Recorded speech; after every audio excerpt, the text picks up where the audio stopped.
ایک دفعہ کا ذکر ہے کہ ایک بادشاہ شکار کے لیے جنگل میں گیا۔ اسے شکار کرتے کرتے شام کا وقت ہو گیا۔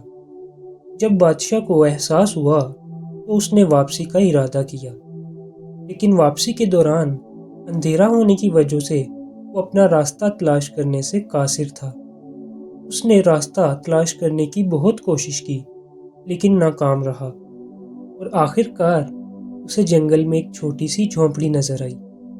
بادشاہ جھونپڑی کے دروازے پر گیا اور دستک دی۔ جھونپڑی سے ایک غریب آدمی باہر آیا۔ بادشاہ نے اس آدمی سے کہا کہ وہ ایک رات کی پناہ چاہتا ہے۔ وہ غریب آدمی جو کوئلہ بیچ کر گزارا کرتا تھا، اس نے بادشاہ کا استقبال کیا اور اس کی خوب خاطرداری کی۔ بادشاہ اس کی مہمان نوازی سے بہت خوش ہوا۔ اگلے دن رخصت ہوتے وقت بادشاہ نے اس آدمی سے کہا، تم نے میری بہت خدمت کی ہے، میں تمہاری مہمان نوازی سے بہت خوش ہوں۔ شکرانے کے طور پر میں تمہیں قریب ہی سندل کی لکڑی کا جنگل تحفے میں دیتا ہوں۔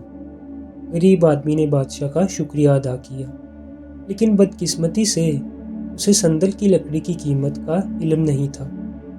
آدمی نے اس لکڑی سے کوئلہ بنانا شروع کر دیا اور بازار میں بیچنے لگا۔ کچھ ہی ماہ میں اس نے جنگل کے بہت سارے درخت کاٹ دیے اور انہیں کوئلے کے طور پر فروخت کر دیا۔ آخر کار جنگل میں چند سندل کے درخت ہی باقی رہ گئے۔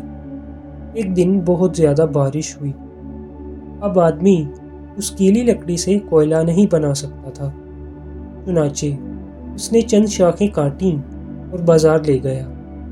سندل کی خوشبو نے بازار کے بہت سے خریداروں کو اپنی طرف متوجہ کیا، اور وہ چھوٹی سی شاخ کے لیے بھی بہت زیادہ قیمت دینے کو تیار ہو گئے۔ یہ دیکھ کر غریب آدمی حیران رہ گیا۔ اس نے ایک خریدار سے پوچھا، سب لوگ اس لکڑی کی اتنی زیادہ قیمت کیوں دے رہے ہیں؟ خریدار نے جواب دیا، یہ سندل کی لکڑی ہے اور یہ بہت مہنگی ہے۔ اگر تمہارے پاس مزید ایسی لکڑیاں ہیں تو مجھے بتاؤ، میں تمہیں اچھی قیمت ادا کروں گا۔ یہ سن کر آدمی کو احساس ہوا کہ اس کی لا علمی کی وجہ سے اس نے سندل کو کوئلے کے دام میں بیچ دیا۔ جب اسے یہ بات سمجھ آئی تو وہ بہت پچھتایا اور رونے لگا۔ تبھی وہاں سے ایک بزرگ آدمی گزر رہے تھے۔ انہوں نے غریب آدمی سے رونے کی وجہ پوچھی۔ آدمی نے انہیں ساری بات بتا دی۔ بزرگ نے کہا، میرے دوست، افسوس مت کرو، دنیا میں ہر انسان کوئی نہ کوئی غلطی کرتا ہے، لیکن دیر آئے درست آئے۔ ابھی تمہارے پاس چند سندل کے درخت باقی ہیں، تم انہیں عقل مندی سے استعمال کر سکتے ہو۔ یہ سن کر غریب آدمی نے اپنی غلطی کا اعتراف کیا۔ اس نے اس واقعے سے سبق سیکھا اور واپس جا کر جنگل میں مزید سندل کے بیج بونا شروع کر دیے۔ اگر ہم اپنی زندگی میں دیکھیں تو ہمیں معلوم ہوگا کہ یہ کہانی ہم سب کی زندگی کی کہانی ہے۔ ہم سب اپنی زندگی کے کسی نہ کسی موڑ پہ غلطی کرتے ہیں اور پھر پچھتانے لگتے ہیں۔ ہم خود پر غصہ نکالتے ہیں اور ایسا لگتا ہے جیسے سب کچھ ختم ہو گیا ہے، اب ہم اپنی غلطیوں کو درست نہیں کر سکتے۔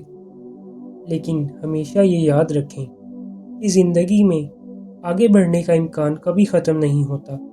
چاہے آپ نے کتنی ہی غلطیاں کی ہوں، آپ کی کامیابی کی گنجائش تب بھی موجود ہے۔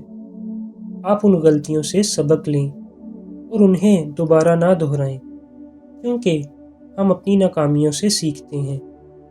وہ شخص جس نے کبھی کوئی غلطی نہیں کی، اس نے زندگی میں کبھی کچھ نیا حاصل کرنے کی کوشش ہی نہیں کی۔